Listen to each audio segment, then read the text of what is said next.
Mr. Chairman, members of the committee, thank you for letting me speak. Ryan Losi, on behalf of the VSCPA, as well as President of Virginia International Business Council, as well as board member of Society of International Business Fellows. 17 years I've been doing nothing but export incentives at the federal and state level. So I'm intimately knowledgeable of the federal statute and the regulations. Currently, this is I'll put it in layman's terms, the best way to think about it, and why Virginia doesn't have any DISC that are domiciled in Virginia. At the federal level, this export incentive, which has been in air for a number of years since 2006, it was made permanent just last year with the big tax bill that passed on January 2nd of last year. So there was a lot of uncertainty whether it was going to be something that was around for a long time. So the states were kind of wait and see. Currently, we had about 26 of the 50 states that now do conform to that piece of federal legislation. At the end of the day, what does it allow at the federal level? It allows exporters to split their export income into two baskets. One, trade or business, and the other goes into the DISC, which is a special tax-exempt entity that is exempt from corporate income taxation. And then it pays a dividend out to its shareholders. And that dividend at the federal level has a preferential tax rate. So in essence, a portion of their export income at the federal level has a preferential tax rate. Now Virginia taxes business income and dividend income at the same rate. So it doesn't matter whether they get it through the DISC or whether it goes through as a trade or business income. Virginia is made whole, except for at the corporate level, Virginia does not allow the DISC to be tax exempt currently. So it actually ends up being more Virginia tax if you have a Virginia DISC than if you even utilize the federal regime. And all this statute does is in essence say, whether you use the DISC regime or not, you'll pay the same amount of Virginia tax, period, if you're a Virginia-based exporter using a Virginia DISC.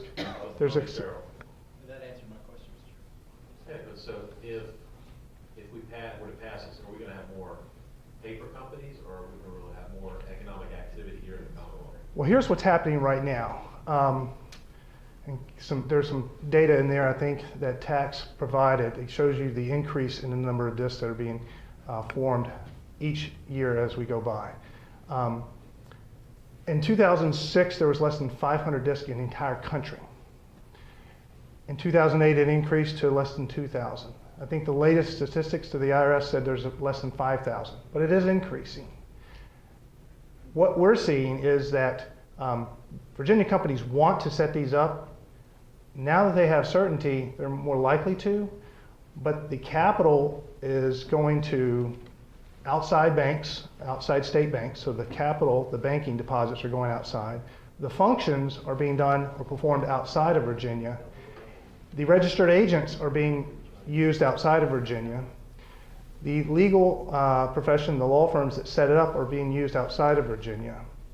And the professional organizations, CPAs, things like that, for the most part, are outside of Virginia.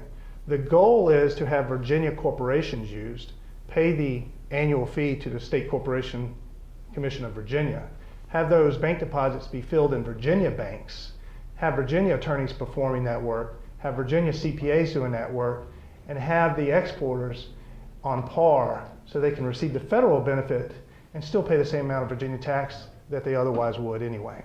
Question, but the bill also includes, according to the impact statement, excuse me, I just turned the page here, it also includes electric utility and the other, it also includes the minimum tax on telecommunication companies and the tax imposed on electric suppliers, etc. Why is that in the bill? Why isn't it limited just to income tax? Since this tax is one that generates money that's shared throughout the localities. That was added, yeah.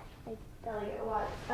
That language is in the impact statement because the section of the law where this exemption was put into the law applies to those types of companies as well. I believe most of these are just organized as regular C corporations, though. Based on, yes, Mr. Chair, thank you. Based on what you've just said, is it appropriate to consider backing it out for this exemption, even though the other exemptions are covered? Deli Watts, I think that could be done if it was put in a different section of the code. I think that was just the way it was drafted. I don't see a problem with it either way, though, if you would like to do that.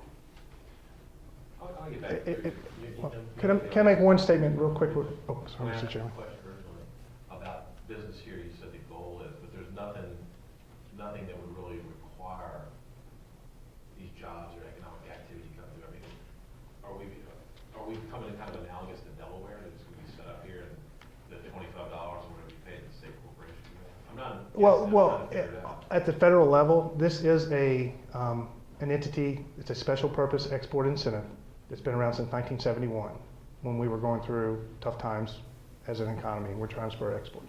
It was tweaked in '84 by the Reagan administration, but there was actually a second export incentive that was created. So it's been around for a long time. It doesn't have a lot of economic substance from a standpoint of what a typical business was, but that's why it's regulated by statute, meaning statute is the one that defines what a DISC is. Now, I would like to point out that if it doesn't qualify under federal statute, it's no longer a DISC, and therefore it wouldn't be tax exempt under Virginia either. It would be taxed just like any other business. So the key is that the entity has to maintain its tax exempt status as a DISC under federal law, because if not, then it becomes taxable both for federal purposes and Virginia. Actually, I have two questions, Mr. Chairman, if that's okay. Yes, sir. Please. The first one, the first question was, 2.5 minutes ago, you stated that there were 26 states that did not currently conform to the federal exemptions for DISC. Is that correct? 26 states that either do not have income tax or conform to federal statute. If you could, can you get with our tax and cite your source on that? Because their numbers are a little bit different. On our tax, from our tax department, we're saying there are 40. My second one is, I just want to make sure I understand this right. This bill basically lines up with the federal laws under which a DISC can be established and operated, correct? So if it's not within the federal regulations, we can't do it. I just want to make sure I understood the intent of the bill. The intent of the bill is to have, well, that's correct. Delegate, Mr. Chair, to answer your question, that's why we're bringing the bill forward, to get state law in conformity with the federal law. Understood. I just wanted to make sure I understood this properly. I think it's important to point out that Virginia exporters pay more tax by using this incentive that Congress has made permanent by mere being based in Virginia. If they were not in Virginia and they were in a state that conforms or does not have an income tax, they do not pay more tax. Mr. Chairman.